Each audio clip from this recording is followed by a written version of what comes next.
नहमदुहु व नुसल्ली अला रसूलिहिल करीम अम्मा बादु फ़अऊज़ु बिल्लाहि मिनश शैतानिर रजीम बिस्मिल्लाहिर रहमानिर रहीम। फ़ज़ाइल नमाज। हज़रत ज़ैनुल आबिदीन रहमतुल्लाह अलैह रोज़ाना 1000 रकात पढ़ते थे। तहज्जुद कभी सफ़र या हिज़र में नागा नहीं हुआ। जब वुज़ू करते तो चेहरा ज़र्द हो जाता था और जब नमाज को खड़े होते तो बदन पर लर्ज़ा आ जाता। किसी ने दरियाफ़त किया तो फरमाया कि तुम्हें ख़बर नहीं कि किसके सामने खड़ा होता हूँ। एक मर्तबा नमाज पढ़ रहे थे कि घर में आग लग गई। ये नमाज में मशगूल रहे।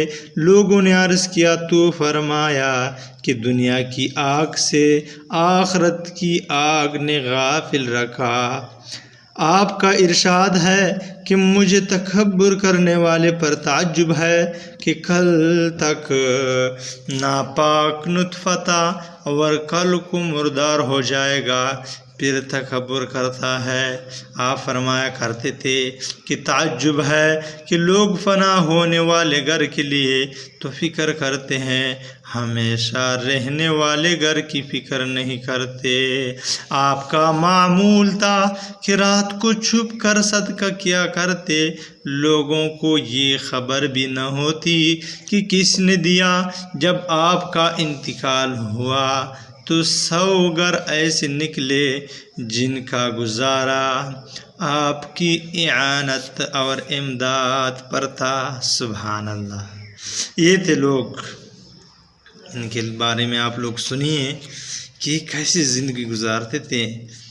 जब इसका इंतकाल हुआ तो 100 घर ऐसे निकले जिन लोगों को रोज़ी अल्लाह जल्ल शानुहु हज़रत ज़ैनुल आबिदीन रहमतुल्लाह अलैह के ज़रिए दे देते।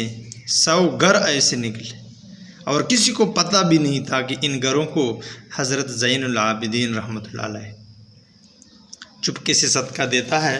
तो अल्लाह जल्ल शानुहु हमें भी हिदायत फरमाए और हमारी आँख खोलें कि हम असल ज़िंदगी को देख सकें। ये अर्ज़ी ज़िंदगी हम दिखाई देती है लेकिन असल ज़िंदगी के लिए हम बिल्कुल नाबीना हैं, हमारे आँखें काम नहीं करती। अल्लाह जल्ल शानुहु हमें सीधा रास्ता दिखाएं और आखिरत की फ़िक्र हमारे दिलों में बिठाएं। वाखिर दावाना अनिल हम्दुलिल्लाहि रब्बिल आलमीन।